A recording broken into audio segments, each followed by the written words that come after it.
continuing to follow breaking news out of Jefferson Township as we come on the air tonight. US 35 now back open after being closed for more than 9 hours. That's after a chase ended in a crash and an officer-involved shooting. A Trotwood police officer and suspect were hurt and taken to Miami Valley Hospital. Our Dayton 24/7 Now Skyview took this drone video you see here behind me from the scene, and you can actually see at one point the suspect's truck landed right there on top of a Trotwood police cruiser.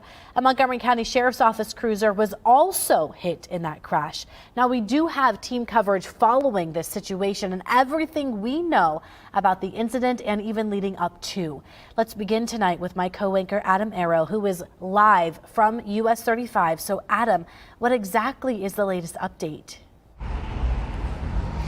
Well, first of all, Elise, as you mentioned, it's worth mentioning one more time. US 35, you can see behind me, is back open. It'll reopen around 8:15 tonight. Now, I want to show you something that we've noticed since we came over here. You can see across the street, it's a little dark, but some of that mangled grass and dirt over there, that is where that chase came to an end tonight. Now,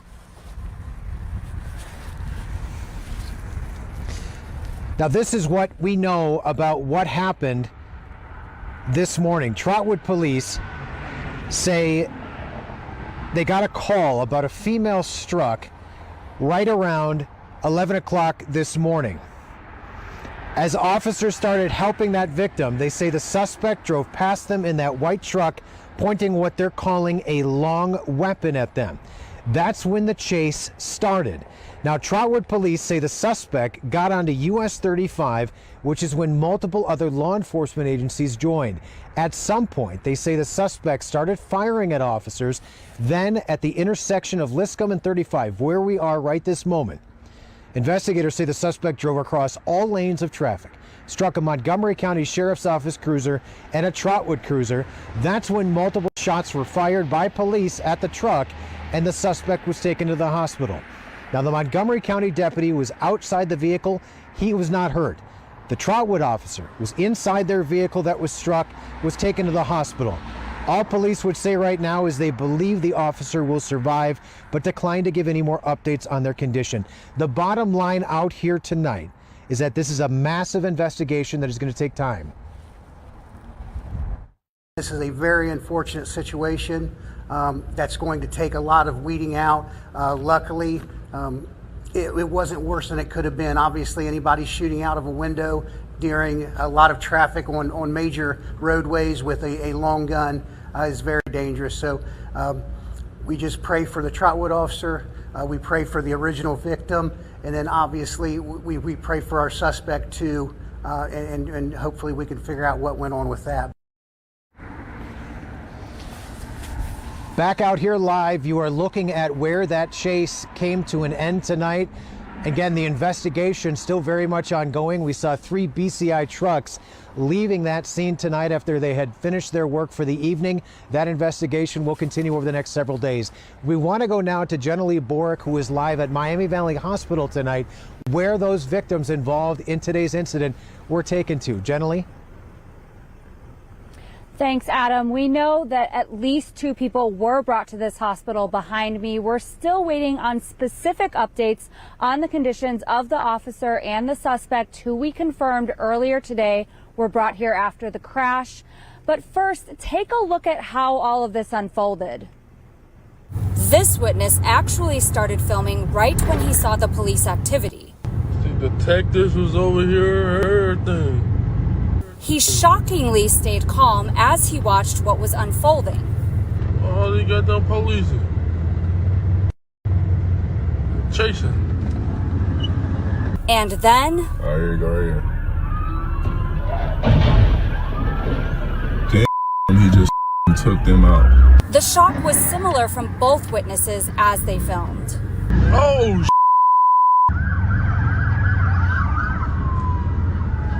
look at this. Then reality set in just as shots began to fire. That was crazy. Oh, they busting. Oh, they busting. They're having a shootout down here. That ran straight into the police. And again, the Trotwood officer is expected to survive, and that's from Trotwood Police Chief Wilson. He says that the female victim who was hit by that car at the mobile home park is also expected to survive.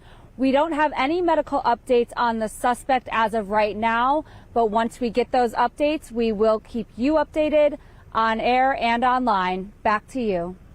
Jenny, thank you. And of course, we've been keeping you up to date on air and online. Now, you can find all of our coverage right now at Dayton247now.com. And of course, we're always bringing you updates on our social media pages. So be sure to like and follow us at Dayton247 Now on all platforms. We'll keep you in the loop as we learn more.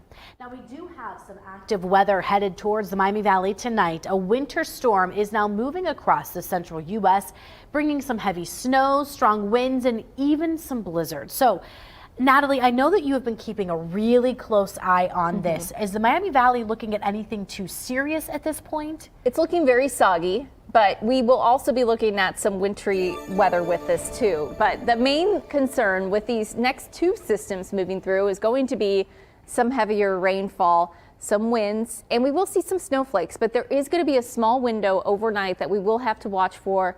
Potentially some concerns on the roads, as we will start out with a little wintry mix and some snow even before it transitions to just rain by late tomorrow morning. After that, we turn colder. It's going to be windy. We got snow in the forecast for our day on Wednesday, and then by late week we do have another storm system that we'll be tracking as well. For right now, it does look like the only places we're really getting any actual feedback on our radar is for our northwestern counties. So let us know what you're seeing there. Could see some light snow. And then as we head through the rest of the evening, this system is what's making its way in. So pretty massive storm system that's heading its way into the Miami Valley. For right now, we're in the mid to upper 30s, so it is pretty chilly. But by tomorrow morning, we actually warm up a bit and expect it to be very soggy. Rain is going to be with us for that morning commute. I'm going to talk about that snow as well coming up here in just a bit.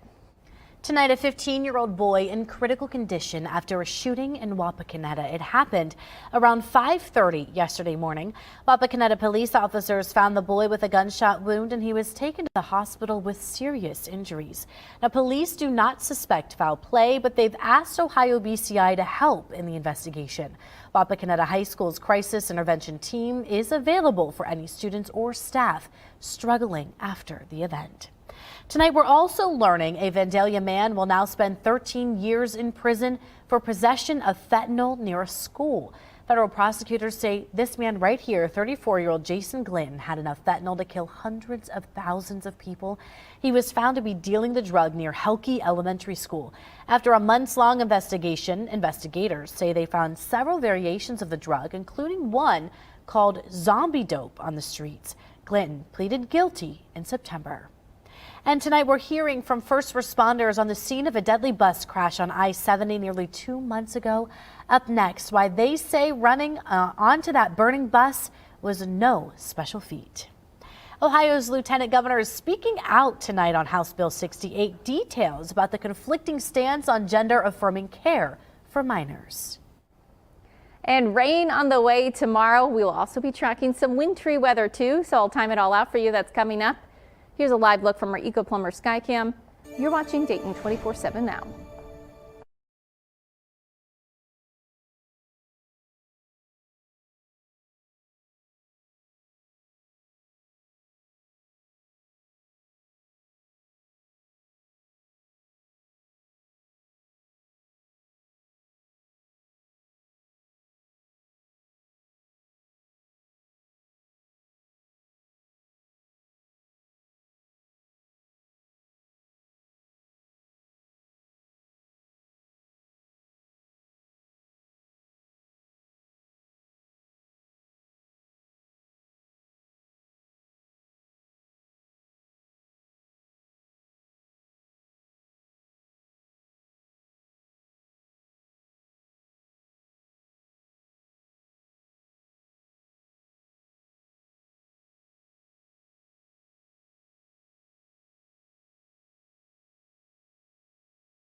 Tonight, for the first time, we are hearing from the firefighters who ran onto a burning charter bus in search for survivors. That crash on I-70 killed 6 people in total, 3 students and 3 chaperones from the Tuscarawas Valley School District nearly 2 months ago. The first firefighters on the scene say they were just doing their jobs. Things just seem to be escalating quickly. It started with a couple patients to, hey, you have approximately 40, 50 people on this bus. We all had ridden buses as kids, knowing how the seats kind of play out, and we had a game plan going into it. Firefighters praised bystanders who rescued passengers before they arrived, likely preventing a bigger tragedy. And for the first time since Governor Mike DeWine vetoed a bill to ban gender-affirming care for minors, we're hearing the lieutenant governor's take. The 2 leaders have slightly different perspectives when it comes to House Bill 68. Husted supported the bill as it was written, but DeWine objected to certain provisions. There's a narrow provision in here that the governor objects to. Reasonable people can disagree on this. I just believe that men shouldn't play women's sports for lots of reasons, and we shouldn't have these surgeries that create permanent medical outcomes for children before they're old enough to decide on their own. Now, DeWine signed an executive order on Friday banning all gender transition surgeries for minors. Well, tracking a wintry mix, then rain making its way in, and a very active week of weather ahead. Already starting to see some precipitation make its way through. And then through the overnight hours, this precipitation does become widespread. So pausing this here at about 2 a.m., indicating heavier snow, maybe some sleet as well for mainly areas north of I-70. This could bring some quick accumulations. So we have a narrow window where things are going to be slick out there between about 2 a.m. to 4 a.m. because then notice how quickly we warm up. Warmer air moves in. We got a steady rain pretty much for the first half of the day tomorrow. It's going to be very soggy, lightening up a bit by the evening before it gets colder, and we'll see some snow showers making their way in. So scattered snow showers expected as we head into Tuesday night, early Wednesday. It will be breezy as well. Once that system moves out, we got another one making its way in. This will be very similar to the setup we just have tonight and tomorrow, bringing us another round of some wintry weather, rain, and then eventually colder air. I'll talk about how much we're expecting coming up. It has been 1 year since Tyree Nichols was severely beaten by Memphis police officers during a traffic stop. He died just 3 days later. Nichols grew up in Sacramento, California, the community there holding a vigil last night to celebrate his life. He really was the person, really had the smile on his face and try his hardest to make other people's happy, and it really was his mission. So I think that was his light on the earth. Anyone that knew Tyree, this has been devastating, and I'm happy to get the worst behind us and start moving forward for justice, for reform, and for healing, really. Now, the skate park at Regency Park, where he skated before moving to Memphis, is now named in his honor. And pro-Palestinian protesters disrupted President Biden's speech today at Mother Emanuel AME Church in South Carolina.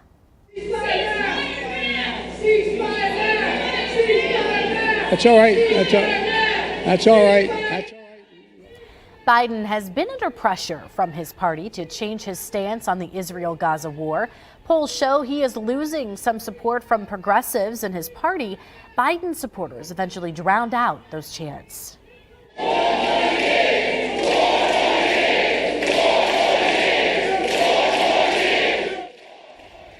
South Carolina voters pushed Biden to the top of the Democratic primary in 2020. And during that speech, President Biden brought up the Civil War and said Republicans want to create a, quote, second lost cause, which is a scenario where former President Trump won in 2020. The idea of the lost cause of the Confederacy is built on a myth claiming the Confederate Army fought for freedom rather than preserving slavery. Biden pushed back on this idea. In America, we witness to serve all those who, in fact, participate. And losers are taught to concede when they lose. And he's a loser. Now, Biden says the front runner for the GOP nomination is a danger to democracy because of his attempts to overturn the last presidential election. Trump says Biden is trying to distract from his own polling numbers. A live look tonight over the Gem City from our Eco Plumber Skycam. Let's send it out to Chief Meteorologist Natalie Walters. Well, quiet right now, but it's going to be a messy night across the Miami Valley. A wintry mix turning into some rain, very heavy at times, and then also looking at some more wintry weather in the forecast too. But as far as rainfall goes, we are expecting at least an inch of rainfall through our day on Tuesday. So very soggy conditions. Expect ponding on the roadways for that morning commute, but we also have that wintry precipitation possible too. Keep in mind, most of this is going to melt away, but models hinting at maybe getting an inch, potentially upwards of an inch of snowfall. Now, this is a narrow window between about 2 a.m. to about 5 a.m. before it all melts away, so not much to really make of it by the morning, but expect some slick spots overnight before it all turns into rain. I'll have a look at the rest of the week coming up. Details tonight about an alleged human trafficking ring the police say was being operated here in Ohio. What we know about that alleged criminal activity. And at least 20 people are hurt and several trapped after an explosion in Texas. Details about this horrific incident next. You're watching Dayton 24/7 now.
New information tonight about an alleged human trafficking ring. Now, police say it was operating in South Columbus.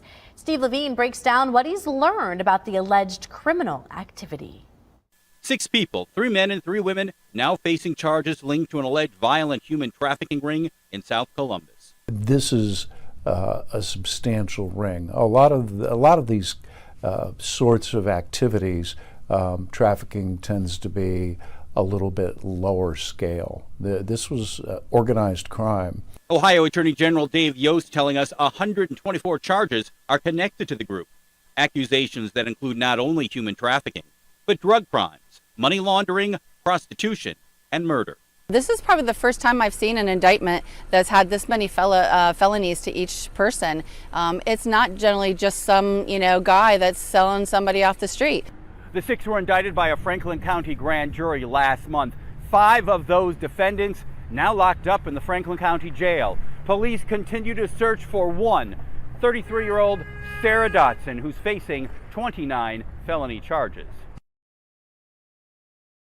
That was Steve Levine reporting. We now know tonight at least 20 people are hurt after an explosion at the historic hotel in downtown Fort Worth, Texas. The fire department there says rescue crews found several people trapped in the basement of the 20-story building. Now, of those hurt, 1 person is in critical condition, 4 in serious condition, the others minor injuries. Many officials, though, city officials say they heard the blast. I did not hear it, but our staff that was here at City Hall definitely did. Most of them kind of described it as an earthquake sound. The total number of people injured continues to rise tonight. Officials say there was a smell of gas in the area, but a gas leak has not yet been confirmed to have caused the blast. And shocking details tonight about United Airlines and their fleet of Boeing 737 MAX airplanes, MAX 9 airplanes. After a mandatory inspection demanded from the FAA, United found loose door plug bolts. The FAA required all 737 MAX airplanes to be inspected after a door plug blew off an Alaska Airlines flight in mid-air on Friday. United and Alaska Airlines were ordered to take all their 737 MAX 9s out of service following that incident. No other U.S. airlines operate that model of Boeing 737. And a 4th round of documents from a lawsuit connected to Jeffrey Epstein were unsealed and released to the public this morning. They named former presidents Bill Clinton and Donald Trump in connection to the sex trafficking scandal. A victim of Epstein alleges both Clinton and Trump had sex with girls in Epstein's circle. The victim has since retracted her claims, citing a fear for her family's safety. Both Clinton and Trump have long denied any wrongdoing. Hundreds of pages of documents were unsealed last week. They've come from a civil defamation lawsuit brought in 2015 against Epstein's former girlfriend, Ghislaine Maxwell. Tonight, a local area soon to see a new trampoline park where the exciting new addition will be located. And big changes to Ohio's premier tennis event as the tournament enters its 125th year. What those changes are next. You're watching Dayton 24/7 now.